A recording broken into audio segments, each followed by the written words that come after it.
Hi guys, so in today's video I'm going to take a quick look at song structure and how you can structure your songs. Now when it comes to structuring songs, there generally really isn't any rules. There is a few guidelines that you can stick by that can help make your song more commercial and sort of fitting with tracks that are out at the moment. So what I'm going to do first of all, I'm going to show you two tracks. One of them is a track with vocals in, one of them is a track without vocals in, so like an instrumental. These are both EDM style tracks. I'm going to show you how they broke up their song structures, and then I'll show you how we can use that in Synthwave. So the first song is Sigala's Sweet Lovin'. I won't better play the full song, obviously for copyright reasons, but I will show you. So the first part of it is the intro. Then they drop down into the verse or the breakdown. And then from there they go to the pre-chorus or the build-up. And then there they drop in, then it goes into the chorus or the drop. Then after the drop ends, they go into the second verse. And again, it's just a repeat back into the build-up and then back into the chorus again. And then what they have then is what's called the middle eight part of the track, which is just sort of a slight change. And this goes back into the chorus again. This was with vocal tracking. Now without the vocal track, you'll see something very, very similar. You've got the intro, and this drops down into the breakdown, which then goes into the build-up, and then goes into the drop. So when you're talking about vocal tracks, you would tend to go with the likes of verse, pre-chorus, chorus, middle eight and whatnot. And when you're talking more of instrumentals, EDM, it's the breakdown, build-up and drop. So this goes into the drop, and then back into the breakdown again, or the second verse. And again, build-up. This build-up slightly shorter, then it goes back into the chorus or the drop, then it goes into like a little middle eight section, and then it goes back into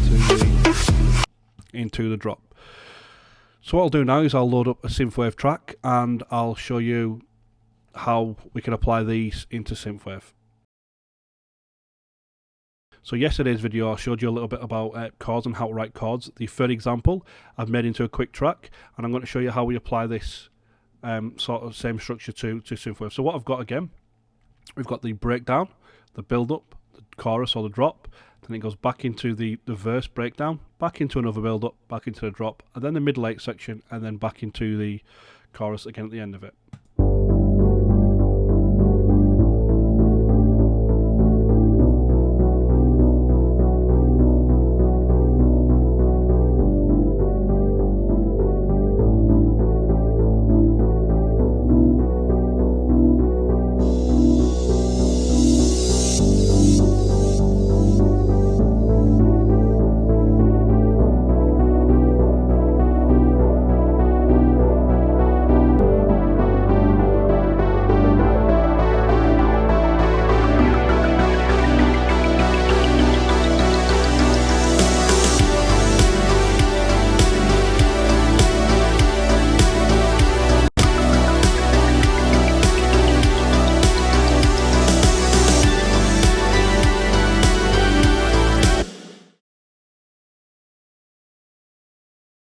Okay, so what we've done on this part, we've made it shorter and we've added the lead in when it kicks in.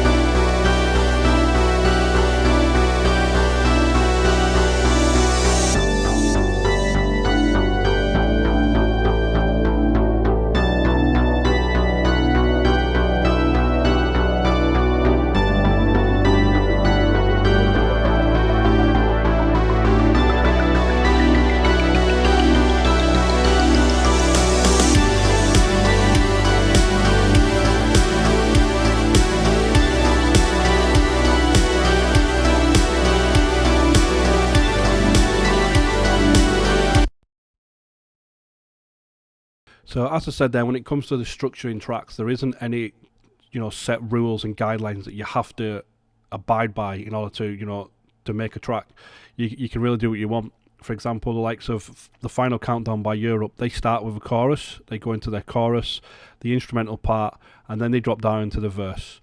When you're making a radio edit, you want to aim to get it about 3 minutes. So the likes of the Sigala and the Epic track, they were short of 3 minutes. So what they've done is they've added an introduction into it. So they've just added a little drum loops and some maybe vocal loops into it, just to extend the track out, just to make it around 3 minutes. But there is no general rule. When making a track, what I would try to stick by is I would try to add in some sort of verse or breakdown if it's an instrumental, and then a build-up drop going into the drop or the chorus, and then repeat that again. I would also maybe try to include something. It doesn't have to be middle eight. It can just be something maybe where you drop down and have one note repeating, or add a different riff in or anything like that, and then back into the chorus again at the end. If you try to stick with something similar to that, you'll get a full track that people will be able to listen to. Another technique that you can maybe do towards the end of this is, it happened quite a lot on 80s tracks, it happened in 90s tracks as well, is if we just move everything up by 2 semitones. So if we clone this and just move it up by 2 semitones, 1, 2, and then we do the same with the lead. We clone this lead, move this up, 1, 2, and then we do the same with the ARP, 1, 2, and then of course the bass. You can do this sort of for the last part of the chorus when it's fading out, just to make it sound sort of slightly different. What we'll do is we'll take off this. So move everything up by 2 semitones for the last drop.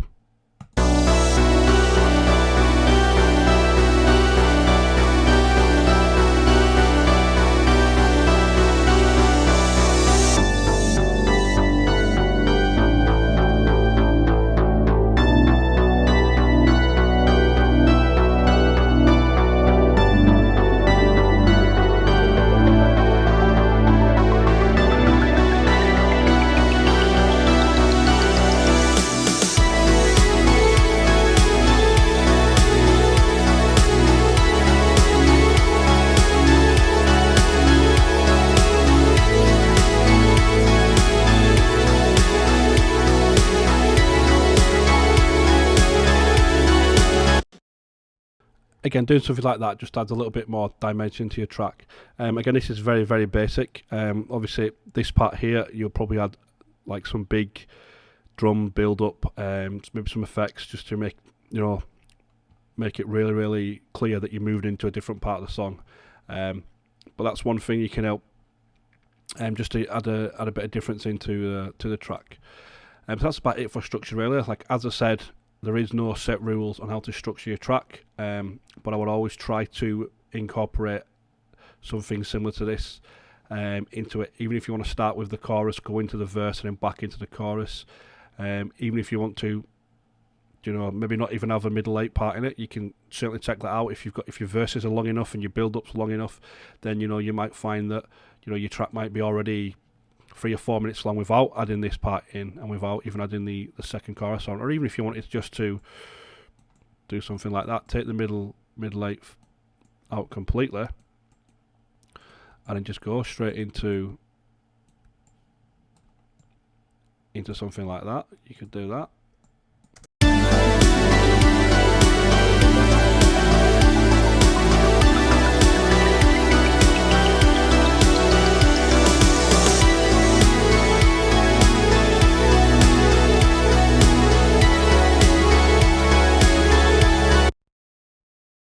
Again, like I said, it's purely up to preference and what you want to do. So that's about it for this video. Thanks for watching.